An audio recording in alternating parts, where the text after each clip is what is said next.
This is Abe Friedtanzer from Awards Buzz, and I'm very excited to be speaking with Hansjörg Weißbrich about editing September 5. How are you today? I'm fine. Thanks for having me. Of course. Can you tell me what you knew about the events depicted in this film before signing on to the project?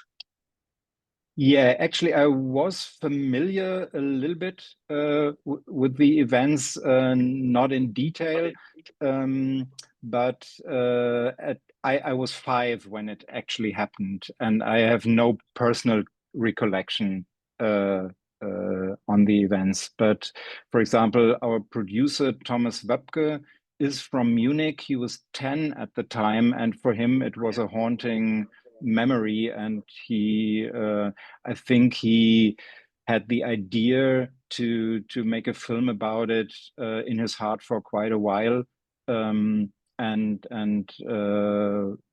when then I think when the idea was born to do it together with Tim, it was the perfect combination.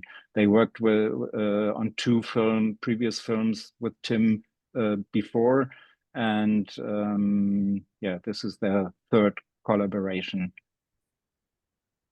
How involved were you with the actual shooting process, or did you just come in just to do the edit? No, actually, I was involved a little bit before. I know Thomas for 30 years now. He was the producer who gave me my first editing job with a long feature film in 1995. So that is a long way back. And we did a couple of films together, and at some point he offered me this project, and I know Tim also, I think for more than 10 years, I was a little bit involved as a consultant in his two previous films. I watched some versions of the cut and gave my notes, and we always wanted to do a film together. And I think my involvement started with a version of the script that had already that perspective, that the story would uniquely be told from the journalist's perspective. At the beginning of the script phase, they were planning to tell the story from multiple perspectives, but ultimately decided to just focus on the ABC perspective. That was, I think, when they contacted the real Jeff Mason.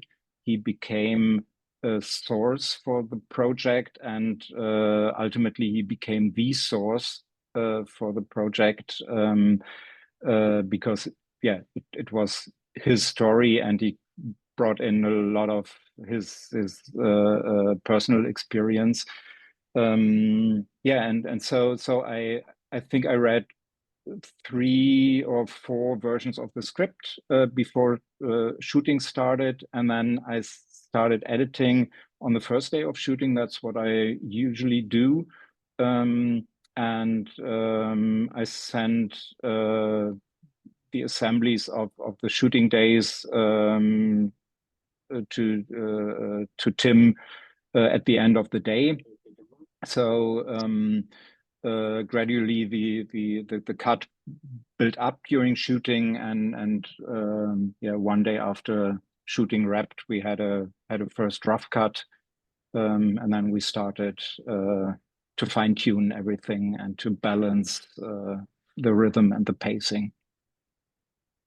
There's a lot of really interesting elements that I want to touch on here. And the first Yeah. is that some of the footage that's being used, like any shot of Jim McKay, some shots of Peter Jennings, is archival and some is new. Where do you start with that, and what was most challenging just to make it all look like it was happening for us, the audience? Yeah, there were a lot of thoughts prior to the shooting, of course. But one thing that was clear from the start was that Tim didn't want to reenact Jim McKay, because he found that uh, it wasn't appropriate to recreate an iconic figure and iconic personality like Jim McKay with those iconic moments like the last announcement and all that.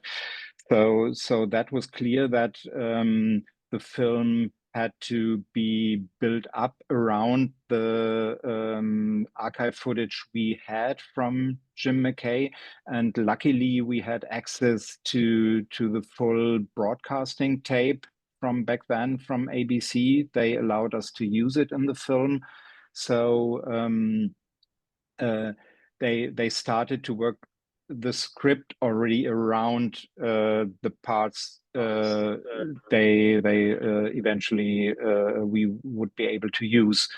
Um, and for the overall archive stuff, like for example, Peter Jennings is being reenacted by Benjamin Walker in the film, and the archive footage we are showing is recreated with him.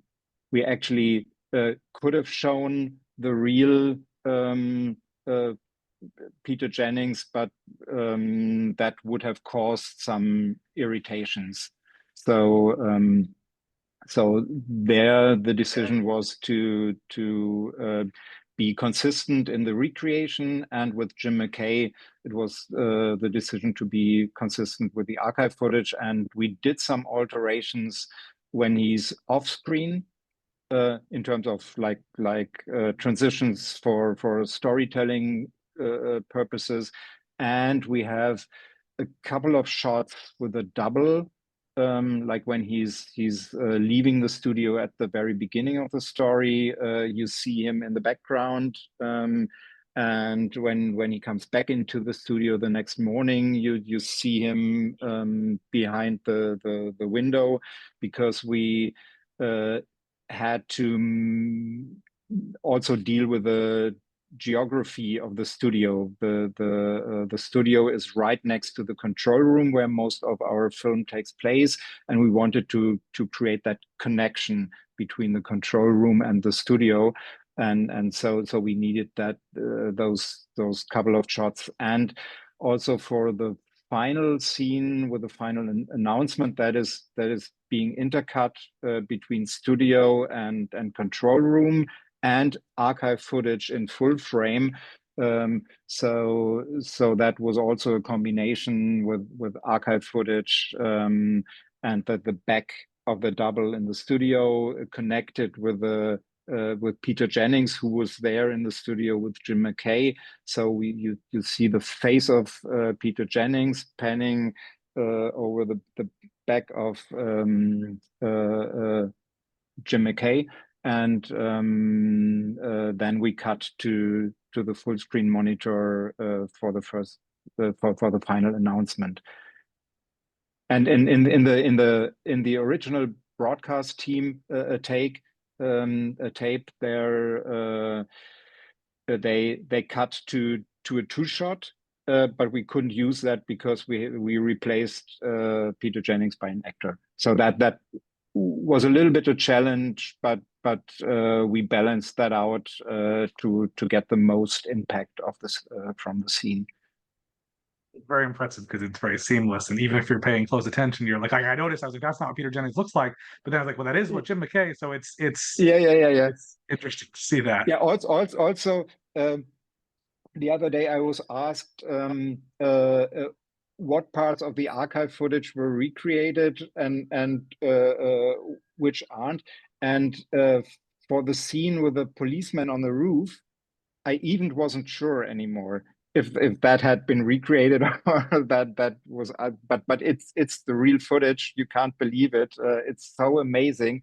Um, but for example, all the shots from the balcony are being were recreated because we didn't want to show the actual hostages in our film out of respect for the families. So that was clear that was reshot. and it helped us a lot that the building, the Olympic Village, which was built for the Olympic Games in 1972, is a heritage site. It hasn't changed a lot, so we could shoot there, and that of course helped us to get the look seamless. Yeah. There's also so many scenes where we're watching something happen through a camera, watching people looking at the camera. Did you end up with a lot of footage from different angles, and then had to figure out where this camera was supposed to be? Yeah, yeah, of course, of course. They shot basically the approach of the shooting was they didn't really rehearse, and they just followed the action. They shot everything with two handheld cameras um, to recreate the atmosphere of a documentary style, like if the crew was shooting the film, they put put put themselves in the same position as our lead characters. So we ended up with a lot of footage, and every take was different.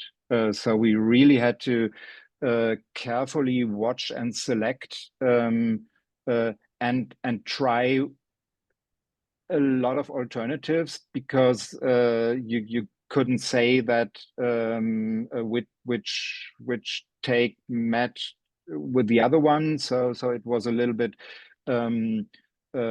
picking out all the good moments and getting them together. And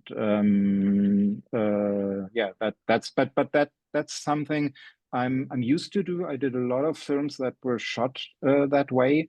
So I'm quite experienced in that. And like for the collaboration with Tim, it was our first collaboration. And Tim is a relative young director. Um, but he was very able to make decisions, and that's I think is crucial when you shoot a film that way. And they really they shot long takes, and we had to select all the bits and pieces and get them together. But if you're not able to make decisions in that process, you get lost along the way. And that was something uh, I liked about Tim. He was very focused and was very clear. And he did go through the whole footage by himself once again, and made select sequences. He passed over to me, and then I did a couple of alternatives. We discussed together and worked on the overall pacing, and that was really great fun to work with him. Before I let you go, do you have any projects coming up that you can share? Yeah, actually, I did a film with the Russian director Kirill Serebrennikov that comes out next year. It's about it's called The Disappearance of Joseph Mengele, and is about Joseph Mengele, the Nazi doctor, played by August Diehl. And then I'm currently editing the new film with Sandra Hüller. It's called Rose, by Austrian director Markus Schleinzer.